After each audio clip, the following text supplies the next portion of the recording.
Mungkin bisa lanjut aja ke acara inti kita. Tadi sudah kita mulai dengan pembacaan CV, sekarang kita serahkan semuanya ke Ustadz Awaludin untuk menyampaikan materi bertema keajaiban Al-Quran dan keutamaan membacanya. Kepada Ustadz Awaludin, waktu dan tempat dipersilahkan. Baik, terima kasih kepada Ustadzah Kemil ya atas kesempatannya, dan selamat pagi kepada seluruh panitia dan peserta Arunika yang dimuliakan oleh Allah Subhanahu wa taala. Saya mulai saja. Assalamualaikum warahmatullahi wabarakatuh.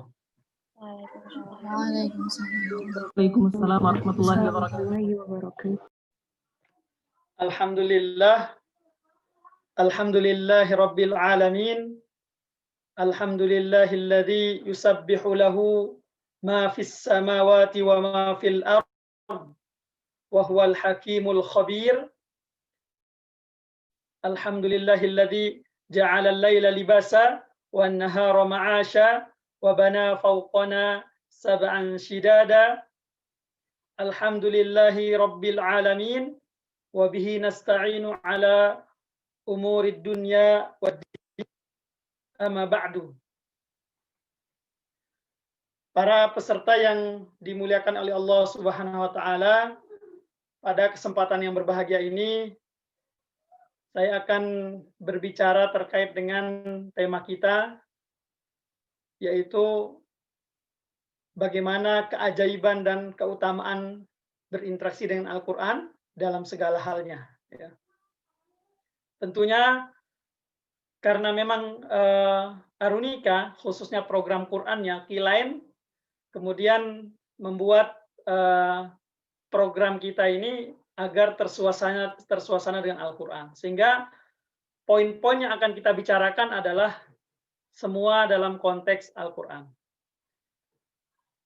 Maka di kesempatan yang mulia ini, sebelum setiap orang berinteraksi dengan Al-Quran, maka sangat perlu untuk mengetahui latar belakang interaksinya dengan Al-Quran. Karena ketika ini tidak didasari oleh pemahaman yang tepat, itu nanti akan berpengaruh pada proses-proses selanjutnya. Berpengaruh kepada kesemangatan, berpengaruh kepada daya tahan, ya. Ketika kemudian ada nanti rintangan-rintangan yang Allah buat untuk membuktikan kebersihan daripada diri kita mendekat kepada kitabnya. Oleh karenanya, tema kita ini sangat penting sekali untuk kita sama-sama membahasnya. Maka berbicara dengan keutamaan dan keajaiban Al-Quran, ya, kita melihat daripada latar belakang Al-Quran itu hadir di tengah kita, ya, hadir di tengah kehidupan manusia. Kita tahu bahwasanya sebelum Al-Quran ini ada kitab-kitab yang dahulu Allah Subhanahu wa taala turunkan. Sebelum Al-Quran ini ada kitab-kitab yang sebelumnya. Dan seluruh kitab ini kita kenal secara umum dengan kalimat kalamullah. Kita kenal dengan kalimat kalamullah. Artinya apa? Ucapan dari Allah Subhanahu wa taala. Di benak kita mungkin berpikir setiap orang bisa berucap. Bahkan yang paling tren pada masa kita ini adalah ucapan para ilmuwan, ya, para ahli-ahli, entah itu NASA, entah itu lembaga-lembaga khusus yang kaitannya berbicara kaitannya keilmuan. Tapi tentunya kalamullah ini sangat berbeda dengan kalam selainnya. Ya, kalamullah ini sangat berbeda dengan kalam lainnya. Kita tahu bahwasanya kalamullah ini berbeda dengan kalam-kalam yang lainnya. Ya. Jadi ilmuwan bisa berucap, anak kecil juga bisa berucap, setiap orang juga bisa mengungkapkan kalimat dan sudut pandangnya. Maka ketahuilah, setiap sudut pandang selain daripada sudut pandang Allah dan Rasul-Nya, yaitu kalamullah ini yang nanti diterjemahkan oleh Rasulullah melalui hadis-hadisnya, itu sangat berbeda. Bahkan dalam satu hadis Nabi menyampaikan keutamaan ucapan Allah atau kalamullah ini dibandingkan dengan ucapan yang lain atau selainnya, ucapan siapapun, seperti perbandingan antara Allah sendiri dengan makhluknya. Ya. Jadi di sini harus kita mulai membedakan posisi Al-Quran di tengah tulisan, perkataan, dan ucapan siapapun. Dan kita mulai memahami Quran itu merupakan kalamullah. Ya.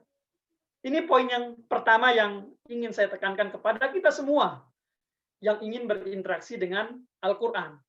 Karena ketika Quran ini kita anggap sama dengan kitab yang lain, bahkan lebih tinggi lagi dari kitab yang lain, ini akan mempengaruhi motivasi kita, ini akan mempengaruhi semangat kita, ini akan mempengaruhi daya tahan kita.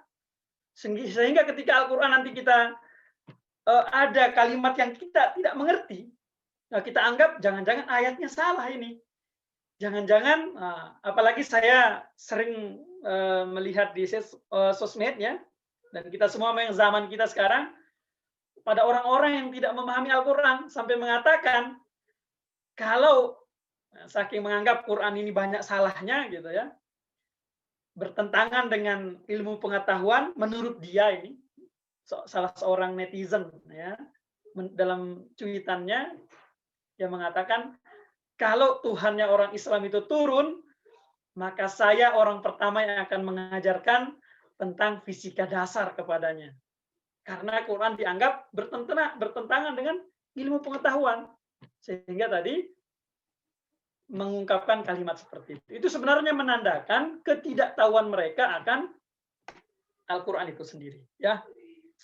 Kemudian, para peserta yang dimuliakan oleh Allah Subhanahu wa Ta'ala, Al-Quran ini juga khususnya di zaman Rasulullah Sallallahu Alaihi Wasallam turun ya dalam kondisi kehidupan yang sangat carut marut.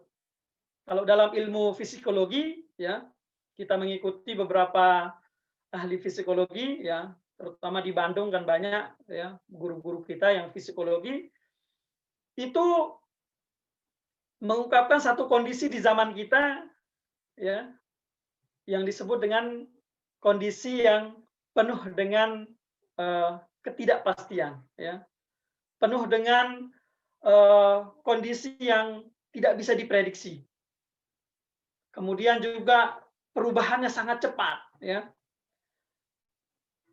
Itu semua sebenarnya sudah terjadi dari zaman Rasulullah Shallallahu Alaihi Wasallam, bahkan lebih parah daripada apa yang kita lihat hari ini ya. Kondisi sangat parah. Maka hadirlah seorang manusia terbaik saat itu, hidup di tengah masyarakat itu, yang kita kenal dengan masyarakat jahiliyah, kemudian melihat semua sudutnya, rusak semuanya. Sosialnya rusak. Ya. Bagaimana orang ketika ingin nikah di zaman jahiliyah itu sangat luar biasa caranya. Ya. Mungkin kita tidak perlu perlebar di sini. Bagaimana ketika seorang memiliki anak perempuan, ya, menjadi aib saat itu. Bagaimana orang memperoleh harta saat itu bekerja, tidak seperti hari ini. Ya, walaupun ada di zaman kita, tapi dulu lebih parah. Zaman jahiliyah tadi. Ya. Sampai kemudian kondisi-kondisi ini, ya, kalau istilah psikologi, istilah VUCA, ya, kondisi yang tidak pasti, perubahannya cepat, ya, segala macam tadi, itu juga terjadi. Maka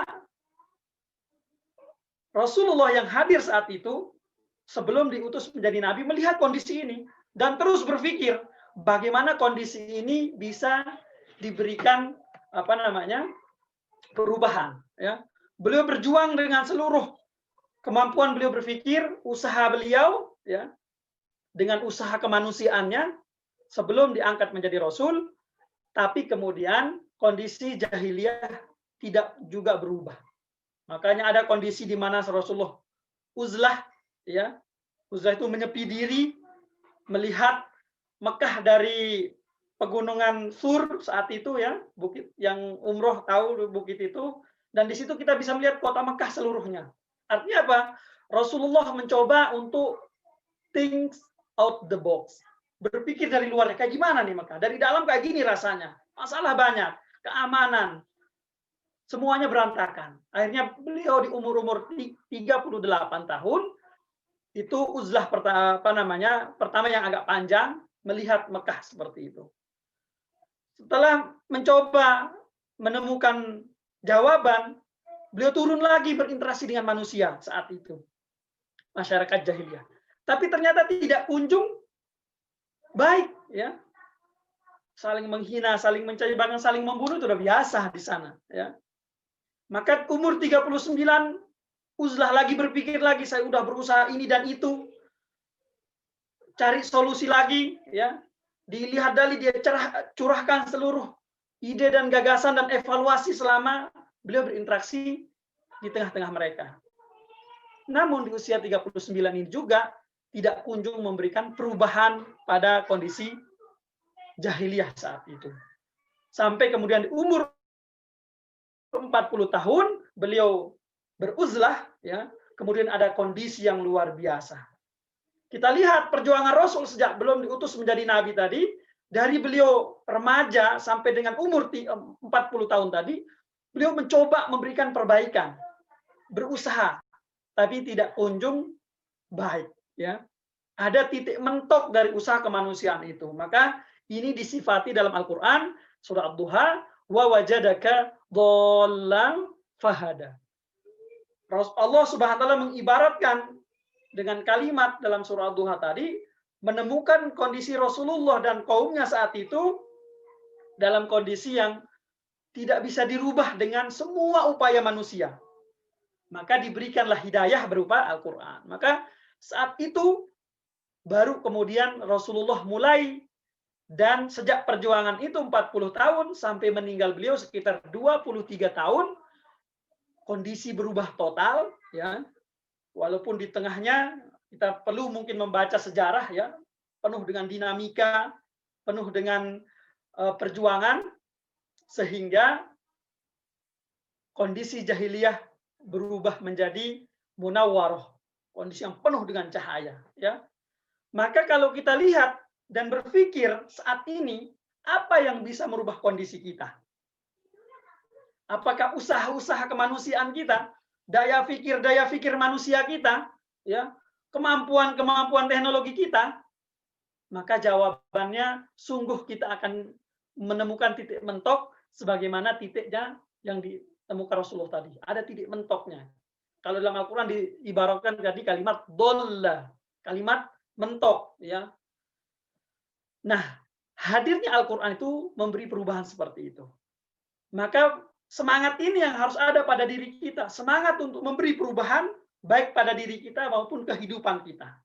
Setelah mengetahui Al-Quran ini merupakan kalamullah, merupakan petunjuk yang bisa memberikan perubahan yang luar biasa, ya. Maka dua poin ini menjadi landasan kita berpijak dan melangkah, menggandeng dan membangun interaksi dengan Al-Quran, ya. Maka jawaban mengapa kita harus berinteraksi dengan Al-Quran, ya, mencintai Al-Quran, jawabannya adalah untuk kemudian memberi perubahan. Artinya kalau kita berinteraksi dengan Al-Quran belum ada perubahan, ini yang perlu didiskusikan. Alhamdulillah dengan hadirnya Arunika pada program e-line, ya, Quran lainnya ini bisa berdiskusi dengan poin-poin yang saya sampaikan ini. Para peserta e-line yang dimuliakan oleh Allah Subhanahu wa taala, maka kalau kita berbicara keajaiban dan keutamaan, saya memulai dari keutamaannya terlebih dahulu, ya. Kenapa kita harus berinteraksi dengan Al-Quran, ya? Karena Al-Quran itu memang memberi petunjuk tadi, memberi perubahan. Dan apapun yang kita gunakan di dunia ini tanpa ada petunjuk dari langit, ya, tanpa ada arahan langit, maka sungguh kita akan menemukan titik buntu.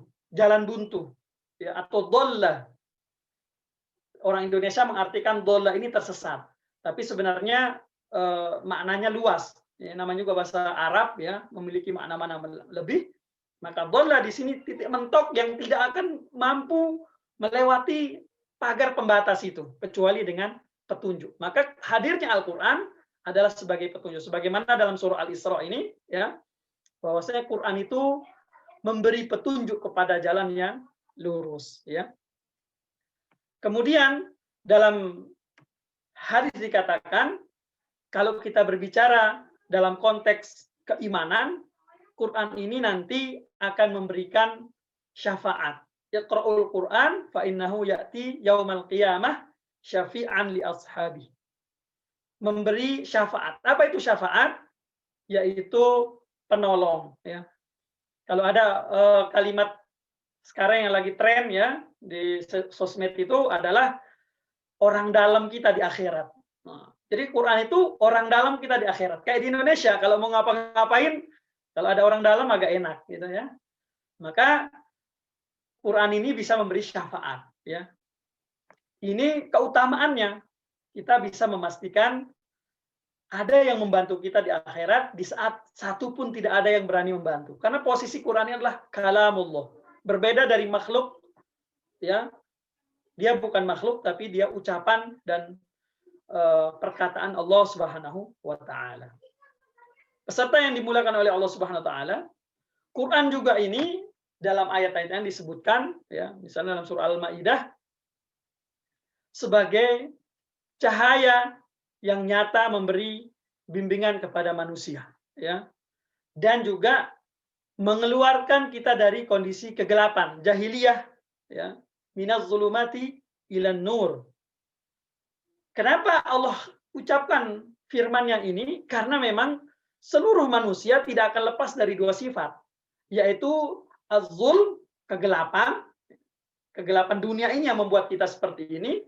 Kemudian yang kedua al-jahlun atau juhul, ya, kebodohan, ketidaktahuan, ya, tanpa tadi petunjuk, maka kita akan tetap pada kondisi itu. Cara pandang kita salah, cara kita bersemangat salah, ya.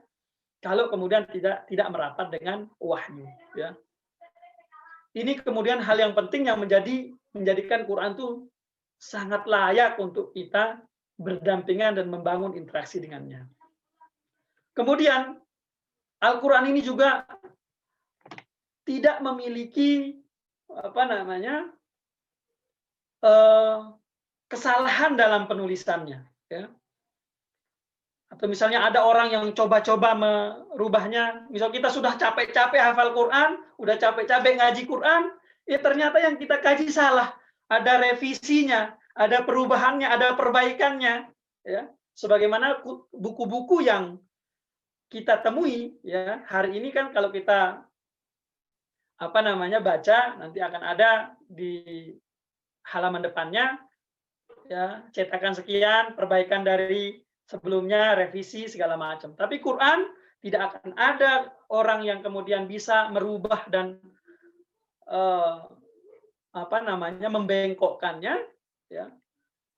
Dia akan tetap terjaga. Sehingga ketika kita sudah belajar Al-Quran, apalagi diajarkan oleh orang-orang yang tepat, dalam hal ini orang-orang yang memiliki sandaran yang kuat terhubung sampai Rasulullah, ini akan memberi pengaruh yang lebih daripada sekedar berinteraksi dasar atau hanya membaca saja, ya. Nah, Quran ini tidak akan ada orang yang kemudian menyisipkan kebatilan, ya, atau syubhat, sesuatu yang salah dalam redaksi dan penulisan Al-Qur'annya. Begitu juga dalam awal Al-Baqarah yang kita sangat hafal, mungkin semua peserta sudah menghafal, ya. Dzalikal kitabu la raiba fihi hudal lil muttaqin, ya. Tidak ada kemudian keraguan padanya dan petunjuk bagi orang-orang yang muttaqin. Kenapa ada kalimat muttaqin, bukan hudal linnas saja, ya, di awal pembukaan ini, agar kita memperhatikan cara berinteraksi yang baik. Jadi tidak sekedar berinteraksi, karena ada di ayat yang lain, misalnya hudal linnas wa bayyinatin minal huda wal furqan. Dia memberi petunjuk bagi manusia. Artinya apa? Secara umum, orang bisa baca Quran, orang bisa berinteraksi, ngaji, tapi masih secara umum. Tidak dengan sifat al-muttaqun, ya, ketakwaan. Sifat apa itu ketakwaan? Sifat yang jelas, ya, dalam proses berinteraksinya itu dengan semua disiplin-disiplinnya. Cara memahaminya, cara membaca hurufnya, ya, kemudian prosesnya, bagaimana supaya bacaannya tepat, ya, bagaimana supaya hafalannya mudah, bagaimana supaya hafalannya lengket. Nah, ini tidak bisa hanya sekedar berinteraksi seperti hudal linnas tadi, tapi harus menggunakan al-muttaqun, ya, sifat orang-orang yang bertakwa, yang mampu beranalisis, mengoreksi, mengevaluasi, dan membuat langkah-langkah yang tepat. Itu namanya al-muttaqin, ya. Nah, ini kemudian poin yang penting juga untuk kita fahami bersama agar interaksi kita dengan Al-Quran bukan sekedar interaksi. Dan saya katakan pada para peserta dan kita semua, bahwasanya bukan zaman kita ini saja berinteraksi dengan Al-Quran, tapi pernah ada orang-orang sebelum kita sejak zaman Nabi, tapi ada orang yang berinteraksi dengan Al-Quran, ada yang tidak saat itu. Yang tidak tentunya jelas, ya, kalau di zaman Nabi kalau nggak jadi kafir ya mukmin saat itu, ya. Ada juga orang berinteraksi dengan Al-Quran tapi tidak dengan al-muttaqun, dia menjadi orang munafik. Sehingga ada yang sudah hafid, sudah mutqin, tapi dia kemudian pemahamannya salah. Itu ada zaman Nabi, bahkan sampai saat ini kita lihat banyak kondisi-kondisi orang berinteraksi dengan Al-Quran tapi tidak membawa semangat Al-Quran, ya, tidak menjaga semangat yang dititipkan oleh Rasulullah Shallallahu Alaihi Wasallam. Ya, oleh karena saya ingatkan kepada kita semua agar melihat proses ini menjadi proses yang tepat. Ya, banyak berdiskusi, banyak menggali sehingga tidak cepat merasa cukup, ya, atau puas, sehingga nanti ketika ada kondisi-kondisi halangan atau rintangan, tiba-tiba futur, tiba-tiba berbalik. Percuma saya ngafal Quran selama ini, ya. Itu sudah kena dengan perangkap daripada musuh kita, iblis dan syaitan, la'anahumullah, ya. Para peserta yang dimulakan oleh Allah Subhanahu wa taala, sebagaimana tadi di awal slide kita lihat satu firman Allah Subhanahu wa taala dalam surah Al-Hijr, ya. Inna nahnu nazzalna dzikra wa inna lahu lahafizun. Quran ini sudah pasti. Kenapa bisa tidak berubah? Kenapa tidak bisa salah? Kenapa sangat rapi? Bahkan tidak bisa kemudian dikatakan Quran sekarang udah nggak zaman, dia udah 14 abad yang dulu, ya. Tidak, dia selalu relevan. Dia selalu bisa memberikan penyelesaian dalam setiap masalah zaman.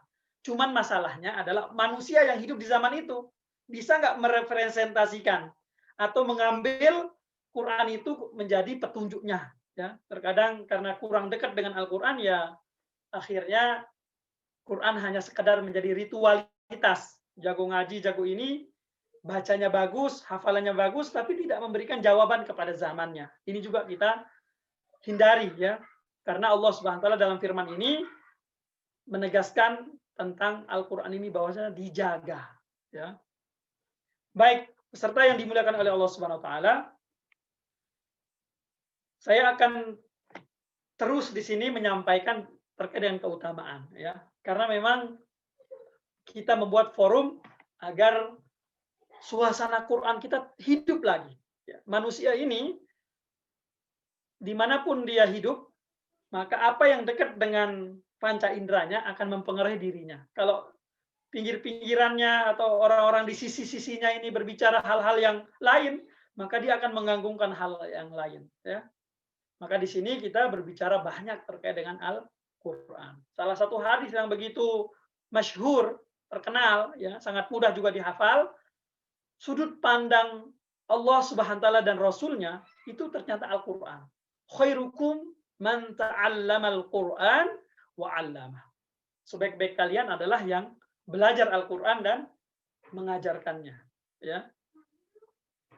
Jadi sudut pandang orang lain mungkin boleh mengatakan, oh sebaik-baik kalian adalah yang bisa mendapatkan juara internasional, dapat reward ini, penghargaan ini dan itu, ya.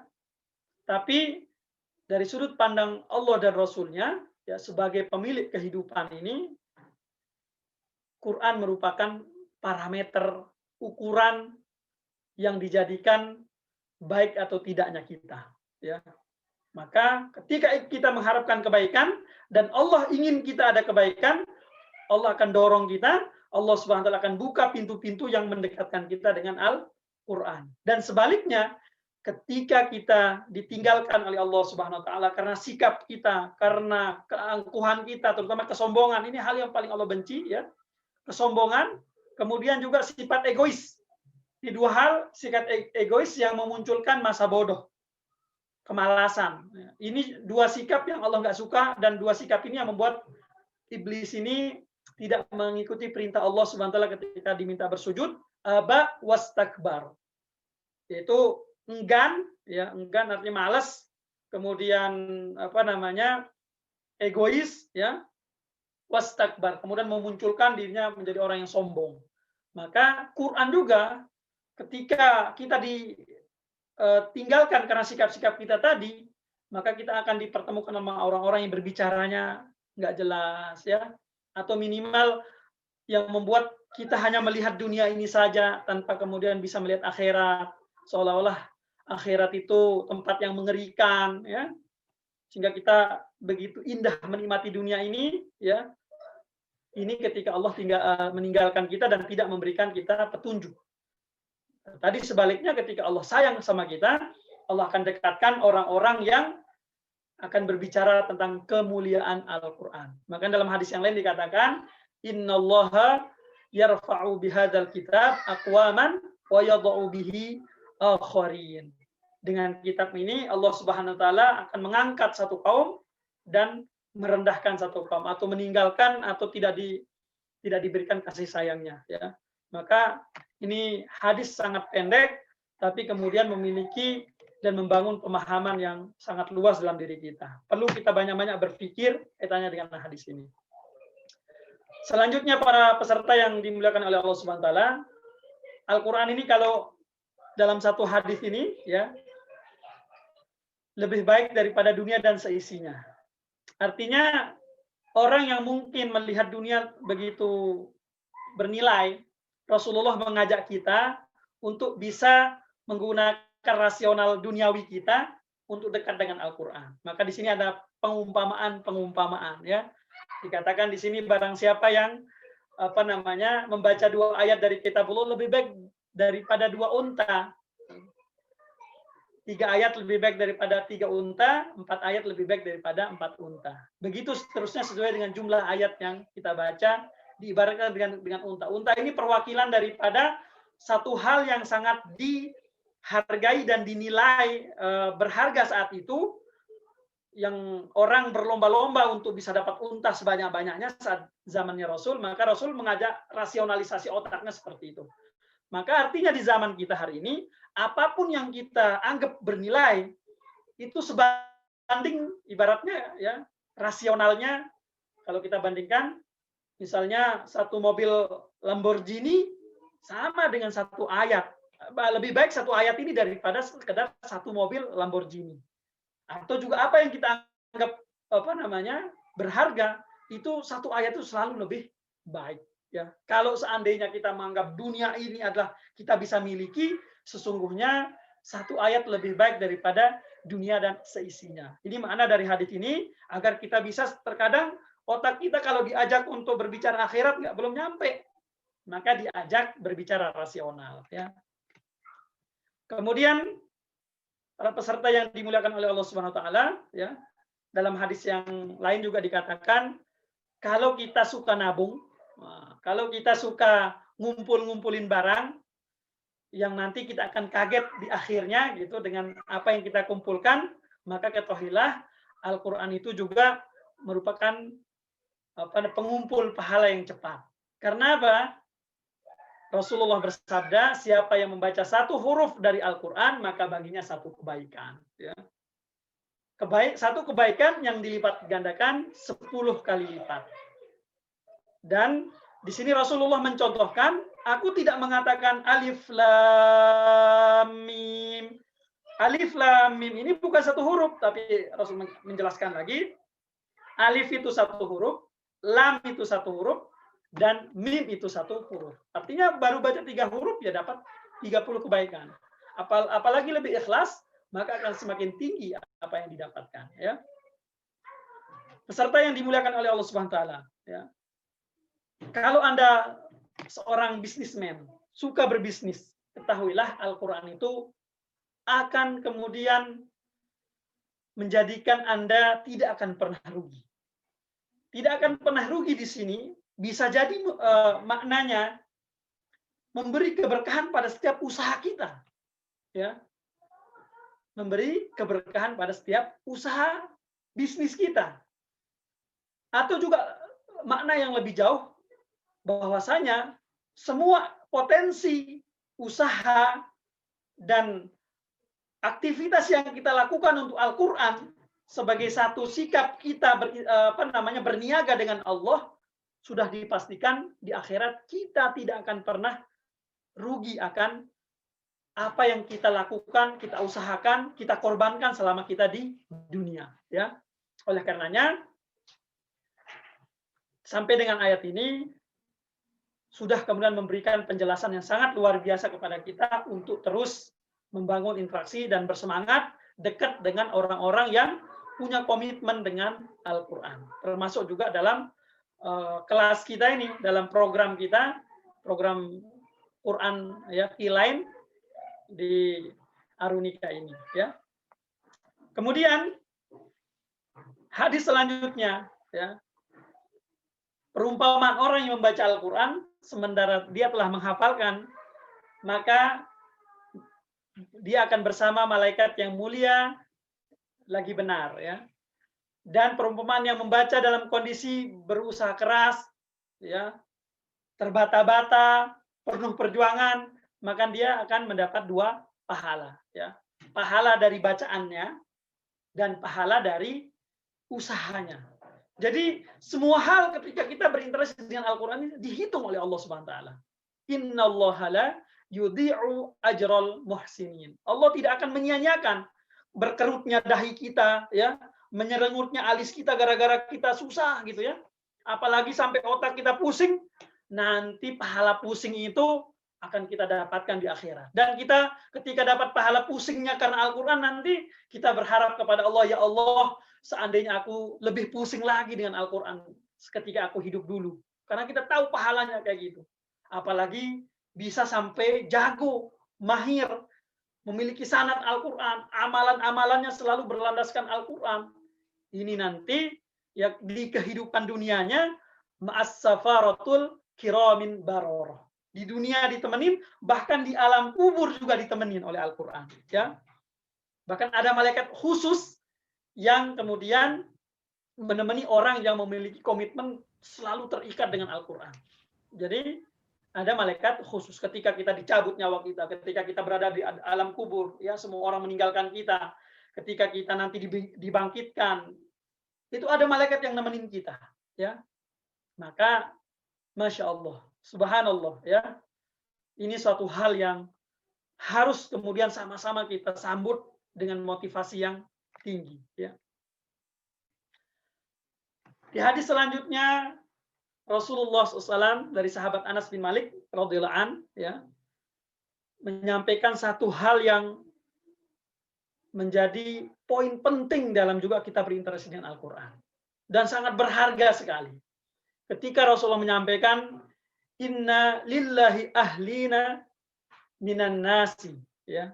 Ketahuilah, sesungguhnya Allah mempunyai keluarga di antara manusia.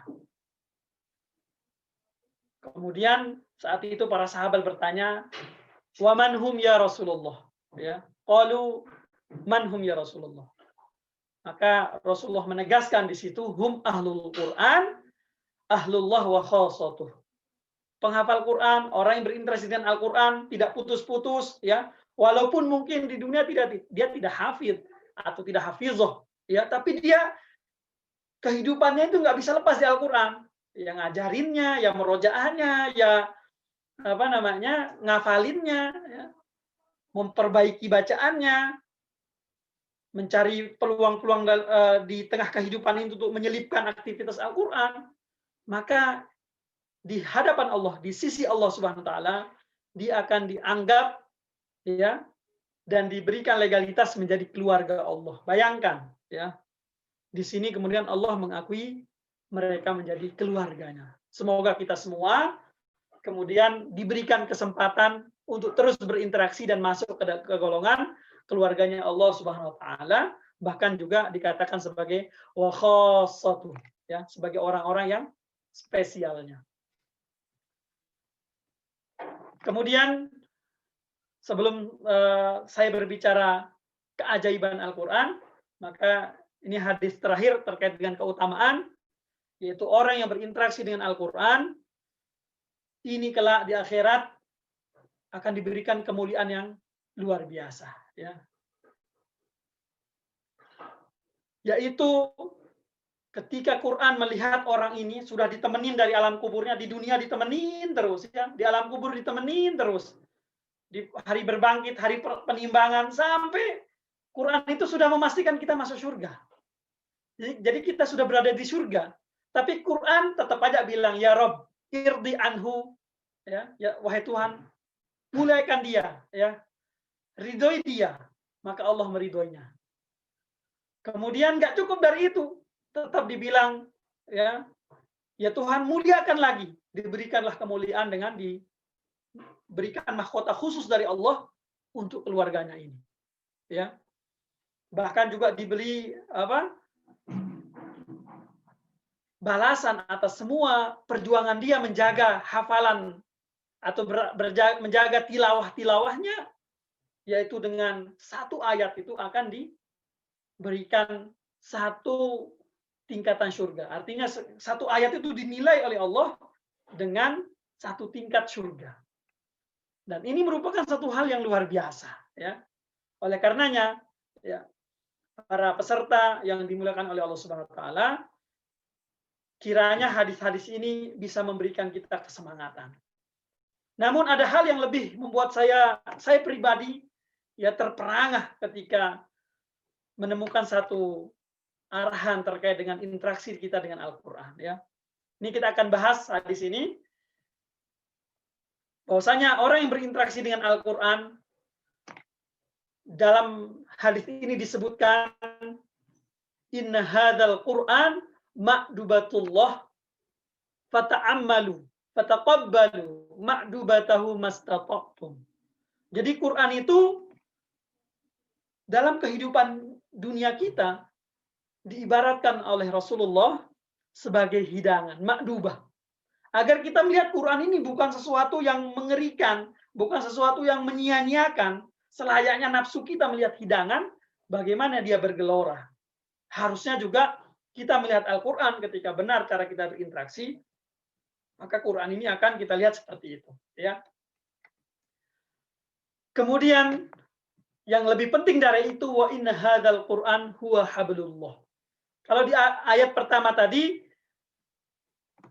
hadis pertama tadi mengatakan Quran ini supaya menyentuh sisi nafsu kita, karena nafsu ini senang dengan hidangan, ya.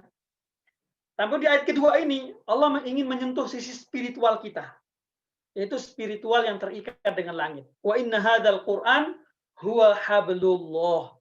Quran ini adalah tali penghubung kepada Allah Subhanahu wa taala.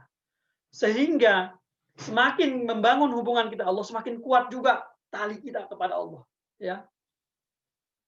Artinya orang yang mencintai Allah pasti juga akan kuat interaksinya dengan Al-Quran, karena talinya akan semakin kuat, ya. Dan kita tahu karena memang Al-Quran itu isinya adalah salah satunya ma'rifatullah, agar kita terus mengenal kepada Allah Subhanahu wa taala. Artinya tidak bisa kita kenal Allah kalau kita lemah hubungan kita dengan Al-Quran, ya. Wa huwa nurul mubin, Quran itu adalah cahaya penerang, ya. kegelapan tadi, kegelapan kezoliman kita, kegelapan ketidaktahuan kita, sehingga ada ucapan-ucapan yang kadang-kadang membuat kita salah cara menyikapi syariat, membuat bahkan kadang-kadang kita mendefinisikan atau mengartikan Allah itu dengan cara kita, dan ini bahaya, ya. Maka Quran hadir memberikan cahaya penerang agar jelas semua kondisi dalam kehidupan kita, ya. Wa syifa'un nafi', ya. Quran itu penyembuh yang ampuh. Oke, dalam sisi kedokteran ada kemudian ilmu yang mempelajari untuk menyembuhkan.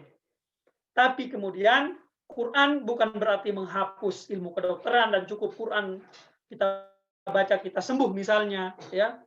Tapi kemudian Quran akan memberikan kesempurnaan pada ilmu pengetahuan, khususnya kaitannya dengan kedokteran tadi, ya. Oleh karenanya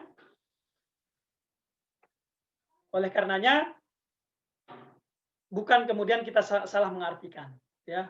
Bagaimana cara menyembuhkannya? Mungkin nanti di lain waktu kita bisa membahas lebih jauh. Tapi kita tahu minimal tadi kalau kita sakit, kita baca, kemudian kita tiup ke air atau tiup tempat kita sakit, atau kita sebut dengan ruqyah mandiri. Kita baca Al-Fatihah, ayat kursi, ya. Al-Falaq, An-Nas, ini juga sebagai penyembuh, ya. Baik. Kemudian Quran ini adalah ismatun man tamassaka bihi. Dia akan terlindung orang yang berinteraksi kuat dengan Al-Quran. Jadi kalau selama ini kita takut dengan satu dan lain hal, ya, misalnya santet, ya, kemudian apa itu, atau juga dalam sisi-sisi zahir, ya, Quran juga bisa memberikan kesempurnaan pada perlindungan terhadap diri kita luar dalam, dia kan, secara zahir dan secara batin, ya. Kemudian wa najatun man tabi'ahu. Kalau hari ini kita berpikir bagaimana kita sukses, maka Quran ini akan mengantarkan kita kepada kesuksesan apapun yang kita inginkan, ya. Selama itu dalam keridhaan Allah Subhanahu wa taala. Quran akan membantu kita, ya. Maka dekatnya orang dengan Al-Quran artinya dia dekat dengan kesuksesan. Boleh jadi hidup kita hari ini banyak yang tidak sukses, banyak halangan dan rintangan, itu agar kita dekat dengan Al-Quran, ya. Selanjutnya, la ya'uju fayuqawwam. Sebagaimana tadi saya katakan, Quran itu tidak memiliki cacat. Hurufnya tidak ada yang bisa berubah, ya, harokatnya terjaga, maknanya apalagi, ya. Begitu juga wala yazigu fayusta'tabu. Tidak ada hal yang perlu direvisi, diamandemen, karena sudah murni dari Allah Subhanahu wa taala, ya. Wala tanqaddi ajaibahu. Penuh dengan keajaiban. Nah, di sini kalau kita berbicara keajaibannya. Tapi peserta yang dimuliakan oleh Allah Subhanahu wa taala, keajaiban ini memang akan dirasakan oleh orang yang berinteraksi langsung. Makanya di Arunika, ya, Q-Line, ini para pembimbingnya orang-orang yang berinteraksi dengan Al-Quran. Sudah hafizah, ada yang sudah memiliki sanad Al-Quran. Artinya apa? Bisa nanti meminta cerita-cerita mereka sebagai motivasi kita. Sampai Allah nanti menunjukkan keajaiban ketika kita juga nanti terus berinteraksi dengan Al-Quran, ya. Selanjutnya, wala yakhluqu an kathratir raddi. Quran ini tidak usang, tidak kemudian jadi jadul, tidak juga kemudian ketinggalan zaman, atau tidak juga membuat kita jenuh dalam membacanya, ya. Ketika kita benar cara berinteraksinya, maka kita tidak akan pernah jenuh, selalu penasaran, selalu semangatnya menggebu-gebu, ya. Nah, kemudian sesuai hadis tadi juga, di hadis yang sebelumnya, utluhu fa innallaha ya'jurukum ala tilawatihi bikulli harfin asyrah, ya, sama dengan hadis yang tadi, yaitu setiap kita membaca Al-Quran itu memiliki pahala, satu huruf satu kebaikan, ya, yang dimana ketika kita kembali nanti di akhirat, kebaikan ini akan menjadi satu yang sangat penting, ya. Dan di akhirat nanti yaumul qiyamah, amal semua sudah ditutup, ya, kurang satu kebaikan itu menentukan orang itu bisa masuk neraka atau langsung ke surga, ya. Maka Masya Allah, ya. Terakhir sebagai penutup, dalam berinteraksi dengan Al-Quran juga, ya, yang nanti akan dibimbing oleh para pembimbing di Arunika Q-Line, sudah dipastikan Quran ini akan mudah nanti insya Allah, karena janji dari Allah Subhanahu wa ta'ala. Walaqad yassarnal Quran lidzikri fahal min muddakir. Jadi ayat ini diulang dalam satu ayat sampai 4 kali. Artinya apa? Artinya begitu mudahnya ya berinteraksi dengan Al-Quran. Kalau kita menemukan kesusahan, jangan sampai syaitan mendorong lidah kita sampai mengucapkan, kok susah ya Kak ya? Kok ini? Paling kita mengatakan, karena ketika kita katakan susah, ucapan kita ini bertentangan dengan ayat ini langsung. Dan syaitan sudah sukses membuat lidah kita tergelincir, nanti lidah yang tergelincir akan membuat hati tergelincir, pikiran tergelincir, akhirnya futur nanti. Jadi kalau ada masalah, deketi pembimbing, tanyakan, ya, jangan sampai kondisinya nanti mentok gitu ya, karena kurangnya kita membuka diri dan berinteraksi dengan ahlul Quran yang sudah ada ya. Selanjutnya, ya 2 menit lagi. Dalam berinteraksi dengan Al-Quran, ingat, kita memiliki potensi diri itu 5 hal ini. Ada hati kita, ada ruhiyah kita, ada akal kita, dan juga ada hawa nafsu. Maka dalam berinteraksi ini akan ada sisi ini. Kadang-kadang ruhiyah kita lagi tinggi, kita senang Al-Quran. Kadang-kadang jasad kita lagi tinggi, kita bawaannya pengen makan, pengen tidur, akhirnya ngajinya kurang. Ya. Kadang-kadang akal kita lagi tinggi, nggak pengen ngaji panjang-panjang, tapi pengen lihat makna-maknanya sehingga ditadaburi, bisa jadi seperti itu. Atau qalbiyah kita lagi tersentuh ya. Biasanya kalau akal, ruh dan hati ini dekat dengan Al-Quran itu baik ya. Tapi kalau jasad dan hawa inilah menjadi kendala biasanya. Hawa nafsu kita yang terlalu liar sehingga dia membuat kita malas, ya, membuat kita futur, membuat kita tidak pengen dekat ke pembimbing kita ya. Jasad kita juga tadi pengennya tidur, pengennya santai, pengennya senang ya. Maka ini harus kita kendalikan. Nah, sebagai penyempurnaan informasi ini adalah dengan potensi yang kita miliki, juga ada hal yang harus kita pahami bahwasanya berinteraksi dengan Al-Quran tadi, kita juga ada korin kita, ada jin yang memang ada di dalam diri kita. Dan sifat jin ini adalah dia memiliki sikap syaitaniyah ya. Jadi dia yang selalu membisikkan hal-hal buruk kepada kita dan membuat kita jauh dari Al-Quran. Maka ini harus kita kuasai ya.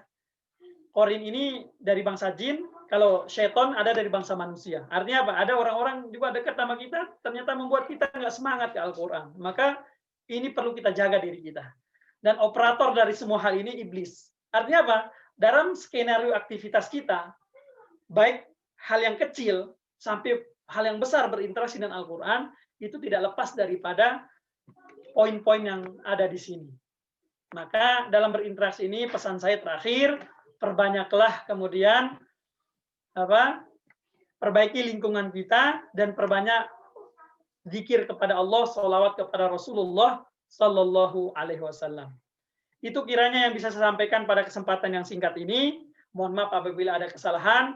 Insya Allah di kesempatan yang lain kita bisa mengupas poin-poin yang lain, bagaimana menghafal yang baik, bagaimana merojaah yang baik, ya, atau juga hal-hal yang bisa kita berbagi di sini. Billahi taufiq wal hidayah. Wassalamualaikum warahmatullahi wabarakatuh. Waalaikumsalam warahmatullahi wabarakatuh. Jazakumullah pada Ustadz Awal yang telah memberikan materi yang sangat bermanfaat. Mungkin saya bisa izin recap atau review dulu ya, Tat, ya, untuk memberikan kesimpulan.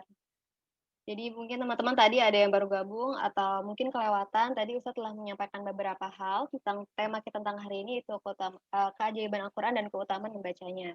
Salah satunya, Al-Quran itu ternyata keutamaannya bisa memberikan petunjuk pada jalan yang lurus, kemudian memberikan syafaat, membimbing kita kepada keselamatan, merupakan sebaik-baik amalan dan lebih baik dari dunia dan seisinya. Kemudian untuk keajaibannya sendiri, ternyata Al-Quran itu bisa menjadi sebagai penyembuh yang ampuh, pelindung, memberikan kesuksesan, dan ternyata Al-Quran itu penuh keajaiban, di mana keajaiban ini hanya dirasakan oleh yang berinteraksi dengannya. Kemudian tadi Ustaz juga menyebutkan tentang potensi diri kita, tentang jasad. Ada 5, ada jasad, qalbiyah, ruhiyah, akliyah, dan hawa, yang dimana manusia itu ternyata punya korin yang dioperatori oleh iblis, sehingga kita harus membersihkan diri kita dengan ma'rifatun nas. Yang membuat saya tertarik di sini itu ternyata akhirat itu punya orang dalamnya ya, Tat, ya. Ibarat kita berinteraksi dengan Al-Quran, ternyata nanti bisa memberikan kita syafaat yang akan membantu kita di akhirat nanti. Punya orang dalam ya, seperti Ustadz bilang tadi ibaratnya. Menarik banget ibaratnya, Ustadz. Kemudian tadi juga disampaikan kalau Ahlul Quran itu di surga nanti tiket kita untuk naik, untuk semakin tinggi itu ayat Al-Quran sendiri. Jadi mungkin bisa tergambarkan ya Tat ya, di akhirat nanti Ahlul Quran merupakan penghuni surga yang paling tinggi. Gitu teman-teman. Benar. Ya, jazakumullah Ustadz awal. Mungkin tadi kita belum sempat ngobrol-ngobrol ya Tat ya. Ustadz gimana kabarnya Tat? Alhamdulillah baik ya. Selalu baik karena kehidupan itu disetting oleh Allah ya, yang maha baik. Oh, Masya Allah. Ustadz awal nih jawabannya selalu ini ya, berapi-api. Lombok gimana Tat? Cuacanya apakah hujan terus atau gimana Tat? Di mana di? Ustadz lagi di. Ya, Ustadz lagi di mana Tat posisinya Tat? Di Lembang, di Lembang. Kalau di Lembang selalu dengan karakter dingin ya. Kondisinya dingin. Di Lembang gimana Ustadz? Hujan terus atau sementara kalau ini di Bogor memang, hujan dari pagi terus? Masya Allah ya. Kita Ustadz merasakan kalau di Lembang ini 1 tahun terakhir nggak pernah nggak hujan, jadi hujan terus gitu. Hampir nggak pernah menemukan musim panas. Iya, dingin terus ya Tat ya berarti ya Tat. Alhamdulillah. Ya, alhamdulillah. Mungkin di sini pesertanya Ustadz ada yang familiar juga nih Tat, ada yang kangen sama Ustadz. Masya Allah. Bisa dilihat Tat pesertanya. Ada yang bergabung, mungkin ada yang mengisi Ustadz awal juga jadi kangen Tat. Gitu. Masya Allah. Baik, Ahlan teman-teman. ya, ada Khairiyah, Ustadz lihat ini, ada Ul ya, salam mama angkatan Ul ya. Dan banyak sekali ya. Ini sebagai reuni Ustadz dengan kalian juga ya. Safadiza. Iya, Tat, kita reunian. Ada Diandra juga di sini ya. Pengantin baru kan Dian ya? Masya Allah.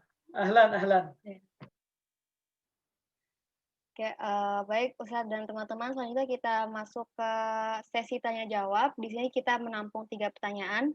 Mungkin ada yang ingin bertanya bisa ditanyakan di kolom chat atau bisa langsung bertanya kepada Ustadznya. Kalau yang mau tanya langsung bisa open mic langsung, boleh?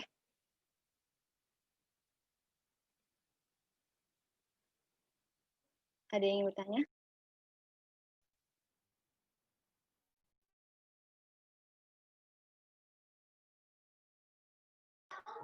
Sepertinya sudah jelas. Sebenarnya kita banyak pertanyaan Ustadz dari kakak-kakaknya Ustadz. Cuma kita memberi kesempatan dulu nih. Iya, benar banget. Dikirim di kolom chat aja nggak apa, nanti dibacain. Boleh. Kalau peserta yang baru juga banyak berarti di sini ya? Oh, ada yang bertanya nih ya dari Arunika. Mungkin yang pertanyaan pertama dulu ya Tat ya. Izin bertanya, apa yang menyebabkan Al-Quran itu menjadi hujjatun alaina, dan apakah penghafal Al-Quran yang tidak bertanggung jawab dengan hafalannya atau tidak memerojaah hafalannya kelak akan diazab oleh Allah Subhanahu wa Ta'ala? Wah, keren sekali pertanyaannya. Monggo Ustaz boleh dijawab. Langsung dijawab ya. Ya. Baik, kalau kemudian kita berbicara terkait dengan arahan Nabi tadi, Quran itu memang akan menjadi hujjatun laka wa hujjatun alaika. Nah, ini bahasa Arab itu begitu, laka wa alaika ya. Artinya kalau laka, dia akan menjadi saksi akan amalan-amalan kita yang sesuai dengan Al-Quran. Ketika dia sesuai, maka Quran akan kemudian membenarkan daripada perbuatan kita. Artinya kita juga penting untuk selalu melihat amal kita ini, perbuatan kita itu apakah sudah sesuai dengan Al-Quran. Karena nanti kalau tidak sesuai atau sebaliknya bertentangan, maka hujjatun alaika. Baru kemudian akan menjadi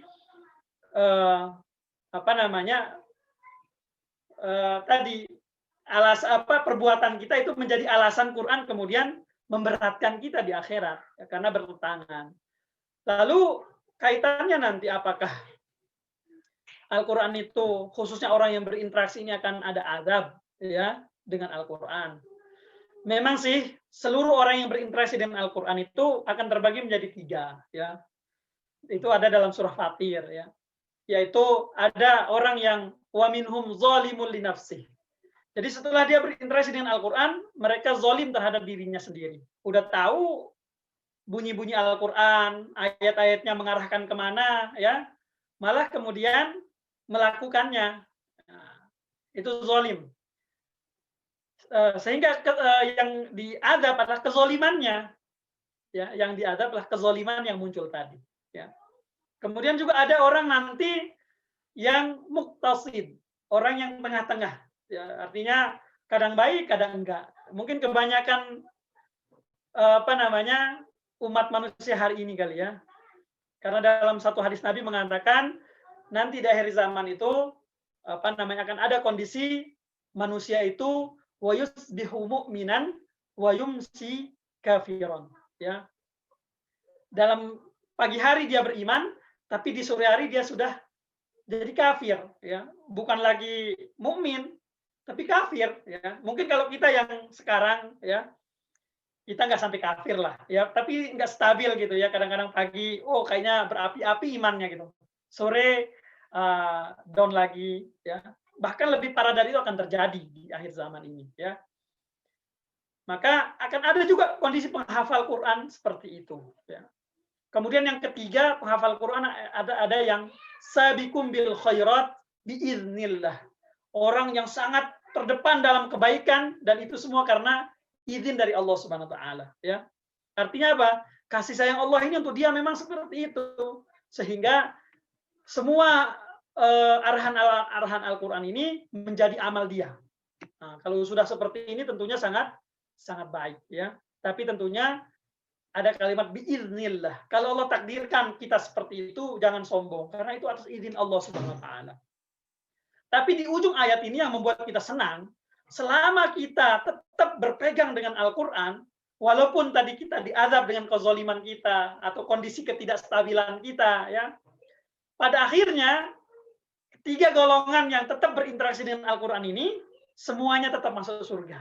Nah, ini kerennya begitu, ya. Kerennya seperti itu. Lalu kaitannya dengan dalam bab murojaah, mengulang hafalan. Kayak gimana? Ya, apakah orang yang tidak murojaah ini akan diadab oleh Allah Subhanahu wa taala? Tentunya adab Allah itu sari'ul hisab. Ya. Allah itu mengadab itu menghisab itu cepat sekali. Kemudian juga detail, ya. Nah, kalau kemudian kondisi merojaah kita disebabkan tidak lancarnya merojaah kita karena memang kesengajaan, padahal ada ruang, ada waktu, ada kesempatan, ada orang-orang yang bisa membuat kita seperti itu, tapi kita acuh dan mendorong diri kita mengikuti hawa nafsu dan bisikan korin serta iblis tadi. Nah, ini yang berbahaya sebenarnya, ya. Kalau misalnya tadi ada ruang, waktu, tempat segala macam itu ada gitu, ya.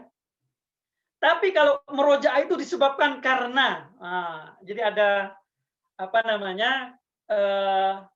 tanda petiknya ya, tidak lancarnya itu karena ada sesuatu hal, karena kesibukan membantu orang tua, karena kesibukan dalam fokus ya kondisi saat itu. Demi misalnya gini, kalau saya merojaah kondisinya di satu universitas ini, kamu representasi dari seorang muslimah. Kalau kamu misalnya terlalu asik dengan merojaah, maka orang akan memandang kamu itu terlalu eksklusif, tidak pandai bergaul, sehingga Islam itu akan digambarkan seperti diri kamu nanti. Itu pertama. Kemudian mempengaruhi nilai di situ. Percuma saya jilbaban, percuma saya baca Quran, toh juga saya nggak lulus misalnya dalam semester ini dan ini. Nah, dalam konteks seperti itu bisa menjadi alasan kita di hadapan Allah Subhanahu wa taala, ya. Kalau misalnya setelah kita mati nggak sempat merojaah, tapi pada saat kita hidup tadi lagi kuliah, jadi merepresentasikan Islam pada saat itu, sehingga kesibukan itu mendorong kita kayak gitu, ya. Atau dalam contoh yang lain, saat itu di desa itu yang paling harus dilakukan adalah melayani fakir miskin, anak yatim, orang jompo yang mungkin lagi gempa gitu ya, Sehingga sibuk kita ngurusin kayak gitu sampai kita ke wafat saat itu. Sehingga ya dalam waktu yang panjang akhirnya nggak merojah kita. Bisa jadi alasan kita seperti seperti itu di hadapan Allah Subhanahu wa taala. Artinya adalah kalau kemudian kondisi kita begitu berat dan sempit sekali sehingga membuat kita tidak bisa merojaah, mungkin itu ada keringanan dan rukhsahnya di sisi Allah Subhanahu wa taala. Tapi saya tetap katakan ini adalah mungkin. Selama alasan kamu tidak merojaah itu syar'i di hadapan Allah, yaitu Ustaz katakan tidak ada masalah gitu ya. Paling nanti kamu akan berhujah. Tapi kalau hujahnya lemah, itu yang menjadi kendala ya. Itu yang akan menjadi hisab di sisi Allah Subhanahu wa taala. Itu mungkin Kamil ya dan teman-teman semua. Masya Allah, jazakumullah. Pukulan sekali ya atas jawabannya. Ya, selanjutnya dari Naifah. Tadi memberi salam, apakah ingin bertanya langsung, Naifah? Ingin bertanya? Assalamualaikum Ustadz. Waalaikumsalam warahmatullahi wabarakatuh. Ahlan.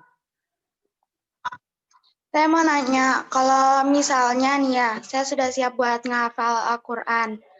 Tapi suasananya itu di sekitar saya tidak mendukung karena misalnya banyak ada yang ngajak main saudara gitu. Itu gimana cara saya memberitahu kepada saudara biar nggak nyakitin hati dia? Baik, Masya Allah.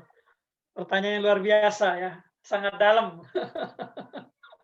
Kayaknya peserta termuda nih, Tot. Masya Allah, ahlan Naifah ya. Baik. Langsung saya jawab ya. Kita punya aktivitas dan aktivitas itu baik. Kemudian ada situasi dan kondisi di lingkungan kita. Maka di sini memang secara sederhana ya, sebenarnya agama itu seperti kalau kita ambil konteks yang lebih luas dari pertanyaan Naifah tadi, itu jawabannya pada agama kita. Terkadang kita sering terjebak pada kondisi ini, ya, yaitu kondisi dalam konteks yang luas kita sebut dengan hablum minan nas dan hablum minallah. Nah, hablum minan nas dan hablum minallah. Diri kita pengen terhubung dengan Allah melalui Al-Quran, melalui sholat, zikir, ya, dan banyak hal. Maka ketika konteks itu terjadi pada diri kita, kalaulah orang yang di sekitar kita itu adalah orang yang dekat dengan kita, saya kira kita akan mudah menyampaikan permakluman, ya, kalau dia dekat. Ya. Misalnya nih, panitia Arunika sedang ingin konfirmasi, bisa saya telepon nggak? Kebetulan Ustadz bukan lagi ngaji, tapi lagi ada hal penting yang saya lakukan. Maka Ustadz katakan, walafu saya sedang melakukan ini. Berarti dia langsung paham dengan kalimat itu. Dengan kalimat singkat, walafu saya ini udah langsung paham. Dan karena apa? Sudah terbangun komunikasi sebelumnya. Tapi kalau orang yang kita ada di sekeliling kita, itu orang yang tidak terlalu dekat, ya, artinya ya baru kenal, baru apa, mungkin perlu kalimat-kalimat pengantar, perlu skenario atau strategi yang jauh sebelumnya. Nah, jadi ada poin usaha kita untuk menyiapkan agar orang ini paham. Jadi tidak serta-merta pada kondisi itu, karena orang ini mungkin baru ngeh dengan kita, baru kenal karakter kita, sehingga untuk menjelaskan karakter ini perlu proses. Nah, ini mungkin perlu kita siapkan, kita strategikan, ya. Termasuk juga orang-orang dekat dalam hal ini, keluarga kita, adik kita, bahkan mama atau papa mungkin, ya. Ketika terjadi kondisi seperti itu di awal-awal, mungkin untuk hal-hal memulainya, mendefinisikan diri kita di hadapan mereka, kita akan mengorbankan sebagian daripada waktu yang harus kita gunakan untuk nyetor dan segala macam.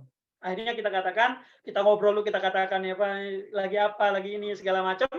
Ya, setelah maksudnya kira-kira udah nyambung, ya, kemudian kita jelaskan. Alhamdulillah saya ada program dari sekolah, atau saya ikut program ini, dan memang di jam-jam segini saya lagi ngafal, saya lagi kayak gini. Ya, jadi kita bisa mendefinisikan dengan jelas. Jangan sampai sikap kita sikap yang membuat orang itu bingung. Kita ibaratnya lagi ngaji, kemudian lagi diganggu, kemudian kita katakan jangan ganggu saya. Sikapnya gitu, justru orang itu akan tidak suka walaupun kita lagi ngaji. Ya, artinya apa? Kalimat-kalimat pengantarnya kurang, ya kurang banyak atau kurang jelas bahkan. Kalau sudah kita lakukan 2 kali, mungkin di tahap pertama kita menjelaskannya itu kita punya waktu ngafal sekitar 1 jam. Ternyata gangguan. Akhirnya setengah jam kita gunakan untuk ngejelasin, untuk berta'aliful qulub, maksudnya untuk menyambung hati dengan orang-orang sekitar tadi, sehingga kita berkorban di situ. Nggak masalah, ya. Tapi di selanjutnya bisa jadi lebih singkat dari itu. Karena sudah di kondisi kedua, ketiga, keempat, ya pasti mereka udah paham. Sehingga nanti mereka bahkan akan menjaga kita dari kondisi gangguan. Jangan diganggu, dia lagi ngaji. Bahkan bisa jadi dia menjadi support kita untuk tidak kemudian terganggu, ya. Atau bahkan mengatakan jangan ngaji di sini lebih khusyuk, ya, supaya nggak diganggu oleh siapapun. Akhirnya begitu ketika kita mampu berkomunikasi, menyampaikan dan mendefinisikan kondisi diri kita dengan jelas, ya. Begitu mungkin Naifah, ya, yang bisa saya sampaikan, ya, semoga bisa difahami, dan pertanyaan ini sangat bagus agar kita jangan terjebak pada kondisi-kondisi seperti itu, terlalu pro-nya ke hablum minan nas sampai Qur'annya ketinggal, terlalu pro ke hablum minallah sampai tidak melihat kondisi sekitarnya, dan ini dua-duanya kita harus cari titik tengahnya, ya. Allahu a'lam bishawab. Kalau jazakumullah Ustaz atas jawabannya. Jadi intinya kita mencari jalan tengah, ya, antara manusia dan hubungan kita dengan manusia dengan hubungan kita dengan Allah. Ya, seperti itu. Nafia, apakah menjawab? Ustaz. Ya, oke. Teman-teman, kita ada salah satu pertanyaan lagi. Apakah ini ada yang ingin bertanya? Oh, ini ada yang bertanya di chat untuk pertanyaan terakhir. Ustaz izin bertanya dari Aliyah Mega Putri. Bagaimana? Ya, Ustaz ingat Aliyah Mega Putri. Bagaimana caranya mengatasi futur yang terlalu sering melanda dan tips untuk tetap istiqomah berada di jalannya? Jazakumullah khair. Silakan Ustaz. Ya. Pertanyaannya ini pertanyaan yang jawabannya itu sampai Allah turunkan beberapa surah. Dengan turunnya surah itu sampai Rasulullah beruban, ya. Pertanyaan tentang istiqomah, ya. Jadi Rasulullah itu beruban dulu. Kemudian tapi sampai umur 63, uban Rasulullah itu tidak lebih dari 19. Jadi sekitar 16-17 biji ubannya. Nah, ketika ubannya muncul, artinya memang ganteng beliau, ya, tetap performanya tetap keren lah gitu, ya. Dan begitu diperhatikan oleh sahabat, bayangkan, ada nggak orang meninggal sampai ubannya ketahuan berapa selain Rasulullah, ya. Bagaimana begitu perhatiannya orang-orang di sekitarnya, sahabat, ya.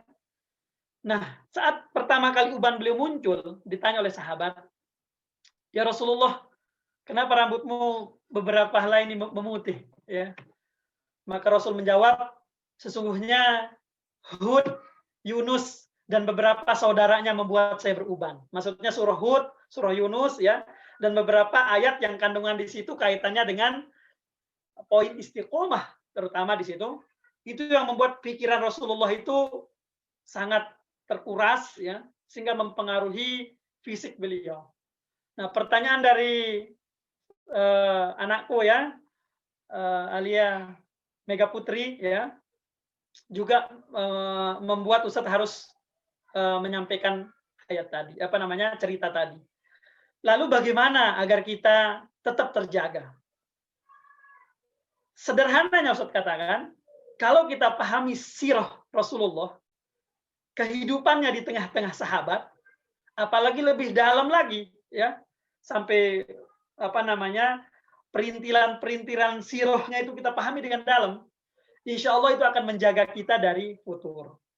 Itu akan menjaga kita dari futur dengan kita mengikuti sirah tadi. Nah, di sini Ustaz berbagi terkait dengan sirah ini. Ustaz jawabannya berarti di sirah ini.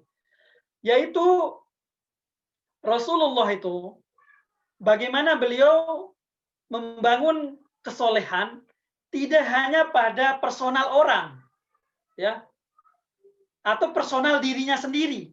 Terlebih lagi beliau memang Rasul. Tapi beliau mengajak orang-orang di sekitarnya. Ya, ini karena kita lihat Rasulullah diutus di tengah kondisi yang semua orang itu masih belum beriman. Ya, sampai kemudian Rasulullah mengumpulkan potensi-potensi yang baik yang ada di tengah-tengah manusia saat itu, dan orang-orang baik ini mulai beriman. Artinya mulai ada komunitas baik di situ.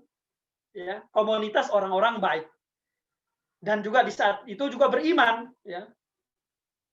Bahkan sampai dengan periode Madinah, Rasulullah tetap menunjukkan sikap seperti itu, sikap membangun, sikap mengumpulkan orang-orang baik, tidak memecah belah, tidak kemudian memunculkan egosentris kelompok orang-orang tertentu atau kabilah yang saat itu, kalau di kondisi Mekah Madinah itu dulu, kabilah itu sangat-sangat kental sekali, ya. Orang berani ngelepas nyawanya atau mati gara-gara kabilahnya dulu seperti itu.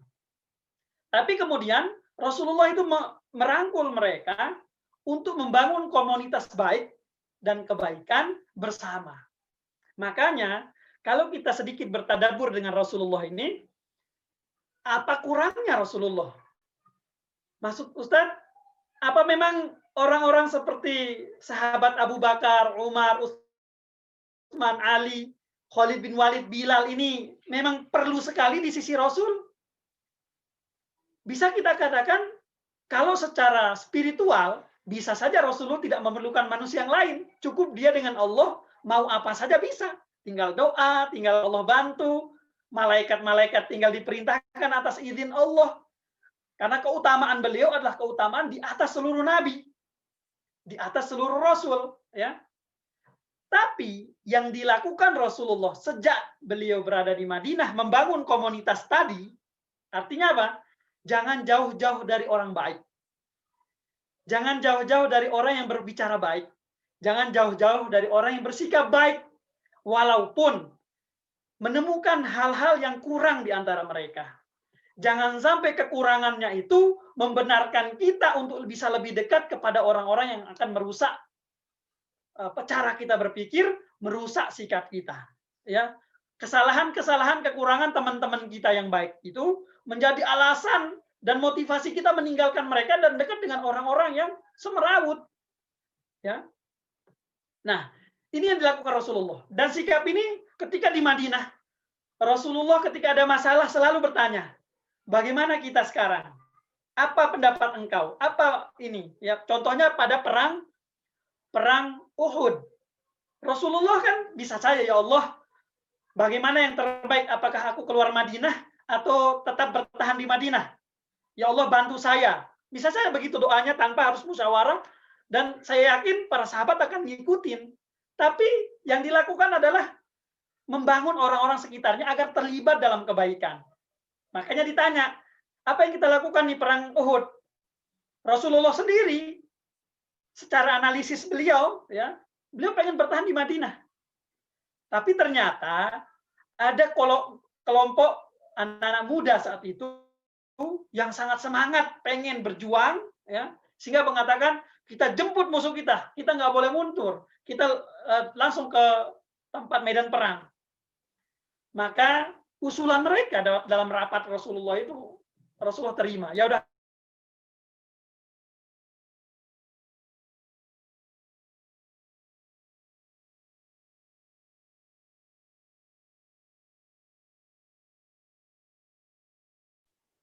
Sepertinya Ustadznya sedang masalah koneksi. Mohon ditunggu sebentar, teman-teman.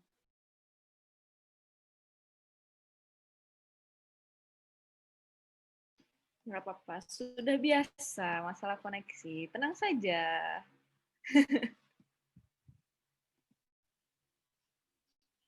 Semoga pertanyaannya menjawab ya, Alia. Karena terima kasih sudah mewakili kita semua bertanya pertanyaan tersebut karena pas itu semua yang kita jangan di spotlight, malu. Karena itu yang selama ini kita cari tahu gitu gimana caranya istiqomah, tetap ngatasin futur, apalagi kita kan udah kuliah gitu, banyak kesibukan lain. Jadi selalu ngerasa bersalah kan kalau ninggalin Al-Quran, tapi udah ngerasa bersalah kagak gerak gitu.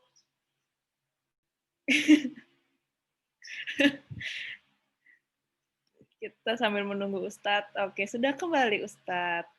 Ya, ada rooming ternyata. Dunia Tidak. internet ya, kita sabar ya. Begitulah. Konteksnya tadi adalah Rasulullah selalu kemudian mengajak orang-orang sekitarnya untuk kemudian bisa menjunjung kebaikan bersama. Dan artinya kita juga jangan sampai kita cuma puas dengan kebaikan diri kita, kemudian kita tidak membangun suasana dan situasi di sekitar kita, dan itu akan mempengaruhi kondisi futur dalam diri kita. Artinya kita cuma menikmati kebaikan yang kita miliki, satu hari kebaikan ini kan hilang dalam diri kita, akan berkurang karena kita konsumsi. Maka kita menemukan diri kita defisit kebaikan. Saat defisit kebaikan, kita akan futur, tidak memiliki dorongan energi lagi. Nah, maka strateginya gimana? Strateginya tadi, di samping kita bisa ngajak orang, ya, terkadang kita berbicara seperti ini, itu memberikan motivasi lebih besar kepada diri kita sendiri ketimbang kepada orang lain ketika kemudian kita barengi dengan keikhlasan tadi, ya. Nah, ini yang kedua. Artinya apa? Pertama, jangan jauh-jauh dari orang baik. Kedua, bangun suasana kebaikan, ya. Termasuk dari kita berterima kasih kepada panitia Arunika yang sudah mengorbankan segala hal sehingga program ini bisa tercapai dalam rangka apa? Dalam rangka menjaga keistiqomahan. Dan nanti salah satu hadiah yang Allah berikan keistiqomahan itu. Selama tadi tidak dicampuri dengan bisikan-bisikan syaitan atau iblis yang kemudian nanti akhirnya akan berbelok. Ya, kalau nanti panitia berpikir lain, tidak ikhlas, bisa jadi Allah sisihkan nanti mana orang-orang ikhlas gitu ya. Begitu juga peserta dapat tantangan dikit, mundur ya, segala macam ya. Nah, itu saya kira untuk kemudian menjaga agar kita tidak futur, tadi kita berinteraksi banyak dengan orang-orang baik, buat lingkaran-lingkaran kebaikan. Kalau sekarang zaman kita melingkar itu tidak harus di satu tempat, dengan online seperti ini bagian daripada cara kita ya. Kemudian terakhir, poin agar kita terus ikhlas ini atau istiqomah tadi ya, harus ada satu orang yang menjadi patokan dan sandaran spiritual kebaikan kita. Harus ada satu orang. Yang orang ini bisa kita ungkapkan semua hal, ya, semua halnya. Makanya kalau kita berbicara tidak semua hal kita ucapkan ke setiap orang, tapi ada orang-orang tertentu yang memahami kita, ya, kita bisa berbicara lepas. Makanya kita tahu dalam sirahnya Imam Syafi'i, beliau kan tidak malu-malu bercerita tentang salah satu dosa yang beliau buat, yaitu dosa yang tidak sengaja, yaitu dalam sirahnya itu dia menghadap ke gurunya, yaitu hafalannya mulai lemah, ya. Kemudian gurunya memberikan arahan-arahan. Nah, ini menjadi patokan kita. Kalau kita tidak memiliki orang yang kita jadikan sandaran, ya, kita cenderung lebih tidak stabil, ya. Cenderung membuat kita lebih tidak stabil. Kalau kondisi itu menimpa kita saat ini, nggak ada yang bisa saya sandari, Ustadz, ya.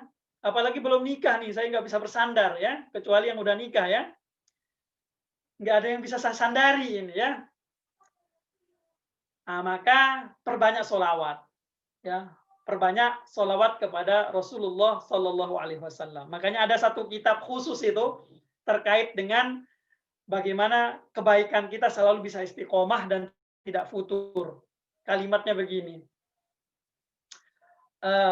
Hidayatul Rabbi inda taqat al-murabbi katanya ya. Petunjuk dan ketaatan kepada Allah, kebaikan kita kepada Allah ini sepenuhnya ada pada seorang yang bisa kita jadikan sandaran, atau kalimatnya tadi al-murabbi ya. Lalu ditanya, fa kaifa idza ma indana al-murabbi? Bagaimana kalau kita nggak punya murabbi? Maka katanya, faman faqada alaihi al-murabbi fa alaihi bi kasrati as-salawatu 'alan nabi. Barang siapa yang kemudian tidak ada sandarannya, ya hendaknya kemudian memperbanyak solawat kepada Rasulullah Sallallahu Alaihi Wasallam. Itu ungkapan dari ulama. Artinya apa? Solawat ini bisa membantu kita untuk menjaga kondisi futur kita. Itu mungkin 4 poin yang saya sampaikan pada pertanyaan Alia Mega Putri ya, dan bisa memberikan manfaat kepada kita semua. Ya. Jazakumullah Ustaz atas jawabannya. Jadi tadi istiqomah itu juga merupakan suatu hal yang berat juga ya dipikirkan oleh Rasulullah hingga Rasulullah beruban. Namun tadi pesan yang ditekankan oleh Ustaz adalah kita bisa mentadaburi surah-surah Rasulullah di mana Rasulullah pada zamannya berusaha merangkul sahabat dan orang-orang pada zamannya untuk berbuat dalam kebaikan.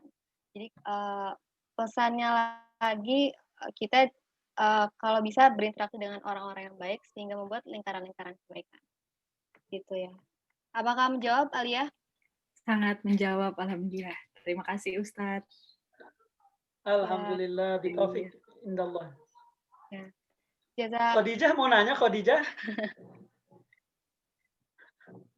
Kasihan nanti kelamaan, Tat. Kelamaan kalau saya nanya. Banyak soalnya, Tat. Allah. Baik. Jazakumullah kepada para peserta yang sudah bertanya dan jazakumullah juga untuk Ustadz atas jawabannya. Selanjutnya ada sedikit sertifikat sebagai tanda terima kasih dari tim Arunika. Mungkin untuk kakak operator bisa di-share screen sertifikat untuk Ustadz awal. Kita sebagai formalitas kita screenshot dulu ya. Mungkin kakak operator bisa diaba-aba.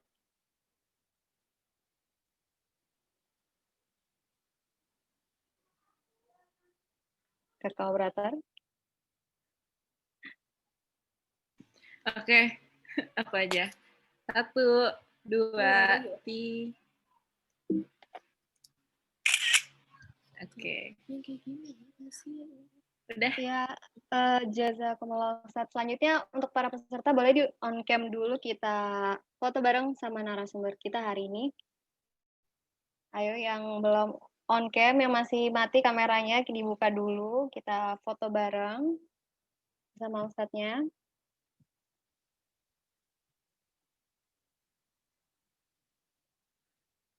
Wah, masih banyak yang off cam nih. Kita tunggu 10 detik lagi ya. Gue udah. Maaf, ada yang panik nyari kerudung.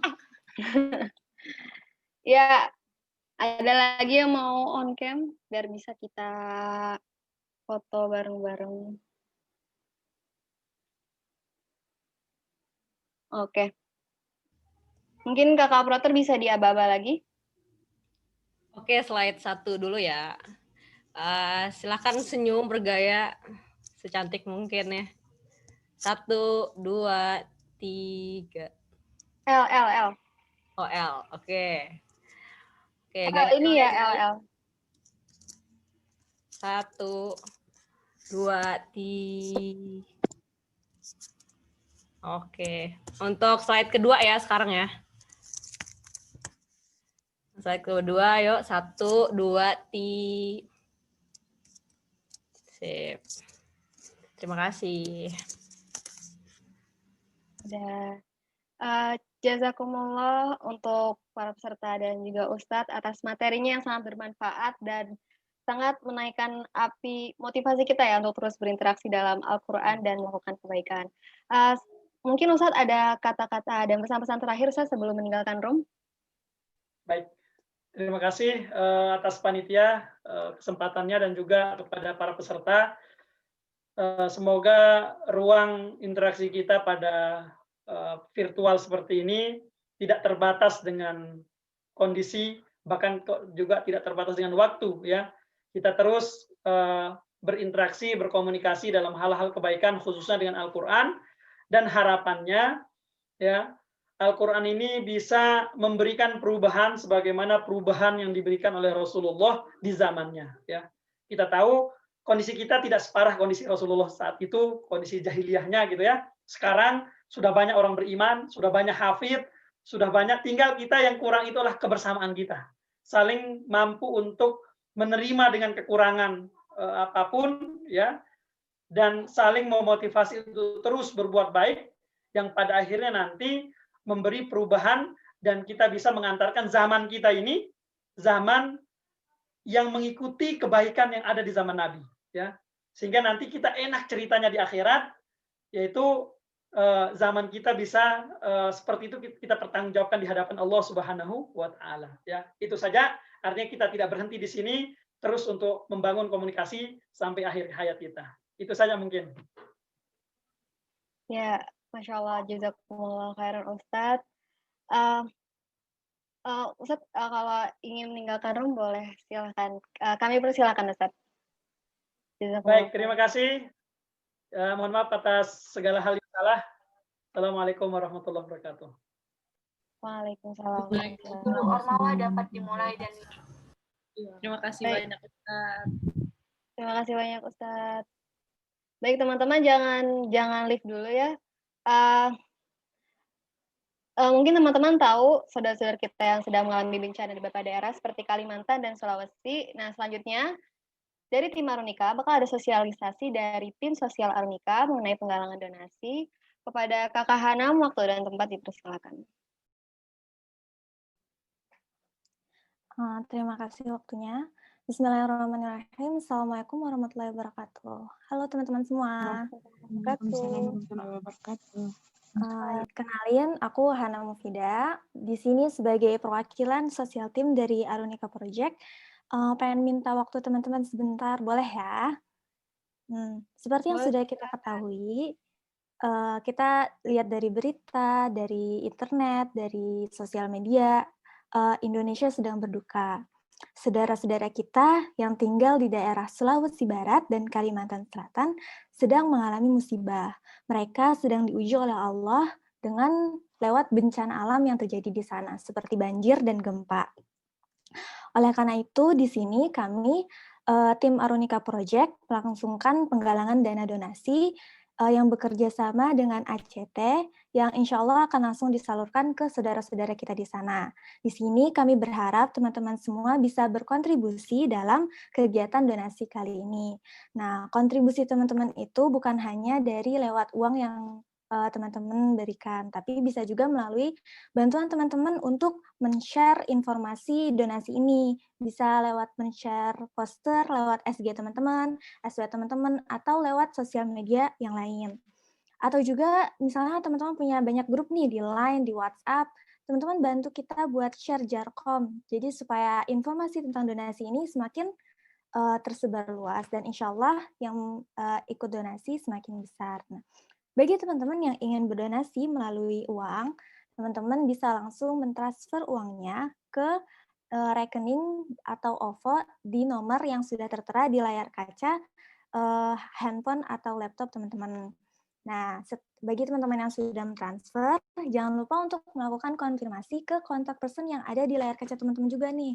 Bisa lewat WhatsApp ataupun Line. Nah, bagi teman-teman yang melakukan konfirmasi, jangan lupa untuk melampirkan bukti transfernya ya. Mungkin segitu aja dari aku. Terima kasih untuk waktunya. Assalamualaikum warahmatullahi wabarakatuh. Waalaikumsalam warahmatullahi wabarakatuh. Terima kasih banyak kepada Kakak Hana Mufida. Jangan lupa ya teman-teman dicatat nomornya, nomor rekeningnya, nomor OVO-nya, nomor konfirmasinya. Udah ditulis juga itu di chat sama Kakak Tina, bisa dikopas. Atau kalau ingin informasi lebih lanjut bisa cek IG kita di @arunika_project_. Di sana udah banyak informasi yang kami sampaikan. Baik, akhirnya alhamdulillah kita sudah sampai penghujung acara. Sebelum kita tutup, mari kita berdoa bersama-sama yang akan dipimpin oleh saudari kita, Fira Fahira. Kepada Kakak Fira Fahira, waktu dan tempat dipersilakan. Assalamualaikum warahmatullahi wabarakatuh. Kita doa bersama ya teman-teman ya. Nastaghfirullahaladzim, nastaghfirullahaladzim, nastaghfirullahaladzim, wa natubu ilaih. Allahumma rzuqna ya Rabb rahman nabiyyin wa hifdzal mursalin wa ilhamal malaikatil muqarrabin fi afiyati ya arhamar rahimin. Allahumma barik lana bil Qur'anil azim wanfa'na bima fihi minal ayati wa dzikril hakim. Allahumma alimna minal Qur'an ma jahilna wa dzakirna ma nasina warzuqna tilawatahu wal amalu bih. Allahumma innaka ta'lamu anna hadhil qulub qad ijtama'at ala mahabbatik waltaqat ala ta'atik wa tawahadat ala da'watik wa ta'ahadat ala nusrati syari'atik fawathikillahumma rabitutaha wa adim wuddaha wahdiha subulaha wa amla'ha binurika alladhi la yakhbu washrah suduraha bifaidil imani bik wa jamilit tawakkuli alaik wa ahiha bima'rifatik wa amitha ala syahadati fi sabilik innaka ni'mal maula wa ni'man nasir. Allahumma amin wa sallallahum ala sayyidina Muhammad wa ala alihi wa sahbihi wa sallim walhamdulillahi rabbil alamin. Assalamualaikum warahmatullahi wabarakatuh. Waalaikumsalam warahmatullahi wabarakatuh. Amin, amin, amin ya rabbal alamin. Alhamdulillah rabbil alamin. Sekarang kita ya sudah benar-benar sampai di penghujung acara. Terima kasih untuk tadi jumlah paling terbanyak 53 ya. Terima kasih pada 53 peserta yang sudah menyempatkan hadir di kajian kelainan perdana ini. Kita tutup dengan sebuah pantun. Jalan-jalan ke taman mini hingga sebentar membeli kuaci. Sekian kajian kita sampai di sini. Saya dan Alunika Tim pamit undur diri. Wassalamualaikum warahmatullahi wabarakatuh. Waalaikumsalam warahmatullahi Terima kasih banyak teman-teman. Kasih Kak. Muhammad Rasulullah, tiada Tuhan selain Allah. Nabi Muhammad